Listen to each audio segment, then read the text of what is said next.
La Asociación de Cocineros y Jóvenes Cocineros de Aragón celebró este domingo su 17º aniversario.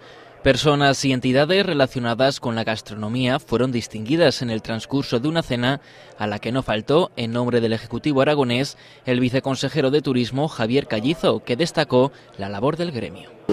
La gastronomía supone el segundo motivo del viaje turístico, por lo tanto se trata de una profesión muy importante en la oferta turística de la comunidad autónoma de Aragón, y es un verdadero placer venir y acompañarles en un día tan importante en que celebran su fiesta anual. Durante el transcurso del evento se procedió a la entrega de reconocimientos y distinciones a miembros de la asociación y a personas o entidades relacionadas con la gastronomía.